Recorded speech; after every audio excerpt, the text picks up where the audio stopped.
I think it's interesting to note as well that when a presuppositional apologist is busy doing his going through his script, and he'll sort of strip you of knowledge claims and then say that to make knowledge claims you'd have to borrow from his worldview, that he has to make sure to skip the verification step. As many of you know, I'm an automotive mechanic, and when I diagnose things, I'm always looking for verification for things. I may have alluded in a past video to finding errors within the factory service manual. This happens quite often. So when I'm diagnosing a car, what I'll do, say it's got a fuel injector code or something coming up, the little check engine lights on the dashboard. The manufacturer has a trouble chart where they'll actually guide you through the different steps. Test for voltage at pin A of this ECU or this connector, and depending on the results of that test, then you go to step B and you do these tests, and it's always based on the results of one step, you're directed to the appropriate next step. Now, you could actually go through this blindly. You could just go from step to step to step until you get to the end and say, okay, it's got a faulty fuel injector or a bad ground or a faulty computer. I'm an 18-year veteran of General Motors dealerships, and I've also been on my own for 9 years now. And I don't really particularly like being wrong. There's some professional pride that goes along with the job. So what I do, and because I understand all the concepts, I'm not a parts replacer, as they say, what I'll do is I'll have the trouble chart out, and then I'll have the wiring schematic and possibly the system operation all laid out side by side. And when they ask me to test for voltage at pin 32 of connector C101, I'll actually look at the schematic and I'll say, okay, what are they actually getting at? I want to understand the purpose behind that test. I want to understand what they're doing.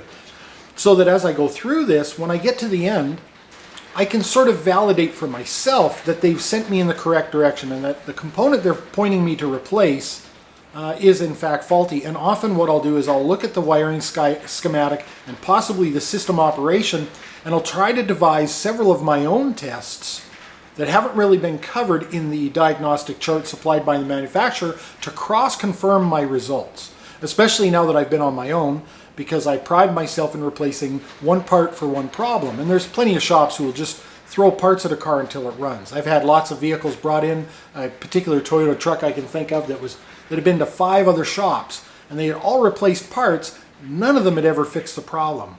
It took me about 2.5 hours to diagnose it, but it left here without any parts being replaced, and it was fixed because I ended up ultimately finding a wiring problem. And so this is why it's important to cross-confirm and verify. So the mechanic in me looks at the presuppositional apologetic and understands that they're actually not saying that I can't know things. They're just saying that in order for me to know things, I'm borrowing from their worldview, because my worldview can't account for knowledge. Well, that's fine. I'm prepared to grant them that knowledge needs an accounting for. That's fair enough. But if the presuppositional apologist is not challenging whether or not I can know things, whether or not I have the ability to use logic and rational thought, then it's time for some cross-confirmation. It's time for me to be able to look at the conclusion that they've come to and look at the source documentation and see if it makes sense, see if they correlate. I should be able to come up with my own cross-confirming tests and see if it makes sense. When I do that, of course, I find contradictions. I find an error in the service manual. Now, in the case of an automotive car service manual, it's actually not that big of a problem. It's a problem for that one issue, and I deal with it and solve it, and I make a little note somewhere for myself that there was an error in that particular service manual, so that if I ever come across it again, I can deal with it. In the electronic age, it's even easier because they'll often just revise entire pages because there's not any paper service manuals anymore. So when you go back to access that the next time, it's actually just correct if it's an online source or whatever. But we don't have to throw out the whole book because we find one error somewhere.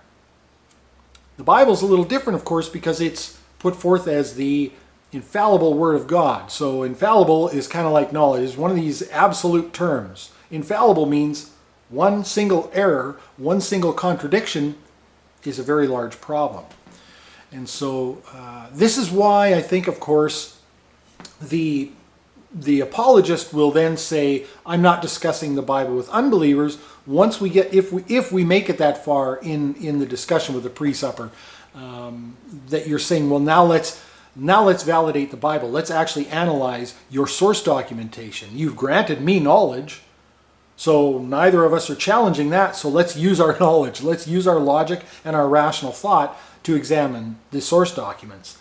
And the last thing I'll say about that is, of course, the final refuge of a scoundrel is to say, you don't have a regenerate mind, so you're not going to be able to properly comprehend these things. What you need to do is believe first, have faith first, and then the Bible will all make sense to you, and it will be completely congruous.